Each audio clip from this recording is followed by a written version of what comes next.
बिस्मिल्लाहिर्रहमानिर्रहीम। अस्सलाम वालेकुम। क्या निकाह सिर्फ रजिस्ट्रेशन और सरकारी निकाहों से ही मोतबर है? सवाल: क्या निकाह के दुरुस्त इनकाद के लिए ये ज़रूरी है कि नंबर 1, ज़ौजैन की रज़ामंदी का कानूनी तौर पर इत्मीनान किया जाए।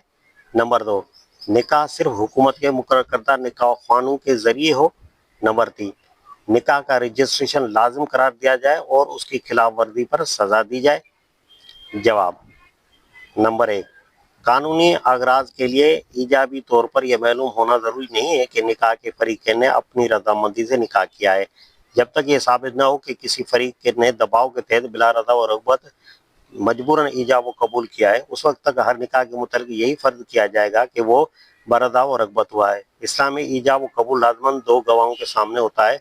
बालिग़ लड़के का निकाह उस वक्त तक सही नहीं होता जब तक कि वो गवाहों के सामने सरी उसे कबूल न करे। लड़की के लिए अगर वो बाकरा है, ज़बानी इकरार ज़रूरी नहीं है, लेकिन अगर वो बावाज़ बुलंद रोए तो ये इस बात की दलील है कि उसे निकाह मंजूर नहीं। इस तरह शरीयत ने खुद रज़ामंदी मुतहक़्क़िक़ करने का एक कायदा मुकर्रर कर दिया है और ये बिल्कुल काफ़ी है। पस पर्दा अगर लड़के या लड़की पर कोई दबाव डाला गया हो तो उसका सबूत मुद्दई को लाना चाहिए। कानून ऐसे किसी दबाव के अदम के लिए सबूत का तालिब नहीं है, बल्कि उसके वजूद का सबूत मांगता है। अगर कोई उसका दावा करे, दबाव के अदम का सबूत लाजम कर देने से न सिर्फ ये कि कानून का मंशा उलट जाएगा, बल्कि उससे अमलन सख्त मुश्किलात रूनुमा होंगी। नंबर 2, इस्लामी मुआशरे में किसी किस्म की कहानत के लिए जगह नहीं है। हर मुसलमान जिस तरह नमाज पढ़ सकता है, उसी तरह निकाह भी पढ़ा सकता है, बल्कि ज़ौजैन खुद भी 2 गवाहों के सामने ईजाब व कबूल कर सकते हैं। निकाह ख़ान का एक नया ओहदा अज़र कानून अगर मुकर्रर कर दिया जाए तो लामुहल्ला 2 सूरतों में उसे एक सूरत अख्तियार करनी पड़ेगी।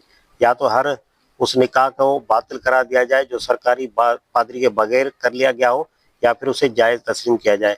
पहली सूरत में शरीयत और कानून के दरमियान तज़ाद वाक़ हो जाएगा, क्योंकि शरअन वो निकाह सही होगा, और दूसरी सूरत में यह कायदा मुकर्रर करना फजूल होगा। नंबर 3, निकाहों को एक पब्लिक रजिस्टर में दर्ज कराने का इंतजाम मुफीद तो ज़रूर है, मगर उसे लाजम न होना चाहिए।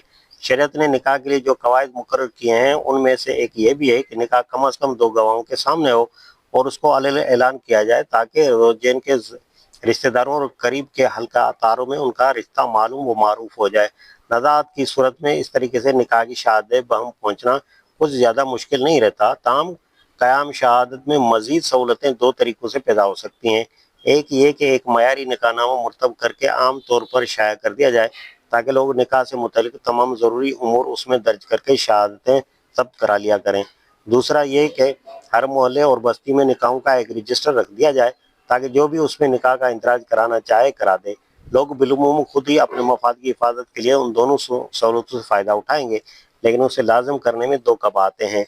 एक ये खिलाफ वर्जी करने वालों को कोई ना कोई सज़ा देनी होगी, और इस तरह कौम का एक नए जुर्म का इजाफा होगा। दूसरे ये कि गैर रजिस्टर्ड शुदा निकाहों को तस्लीम करने से अदालतों को इनकार करना होगा। हालांकि जो निकाह गवाहों के सामने किया जाएगा वो शरअन मुनक़द हो जाता है, और अदालत उसके वजूद से इनकार करने का हक नहीं रखती। फिर यह भी गौर तलब है कि आया आप गैर रजिस्ट्री शुदा निकाहों से पैदा होने वाले बच्चों को नाजायज़ औलाद करार देंगे और उन्हें पदरी जायदाद की विरासत से भी महरूम करेंगे। अगर यहाँ तक आप नहीं जाना चाहते तो रजिस्ट्री को कानूनन लाजिम करना आखिर क्या मायना रखता है?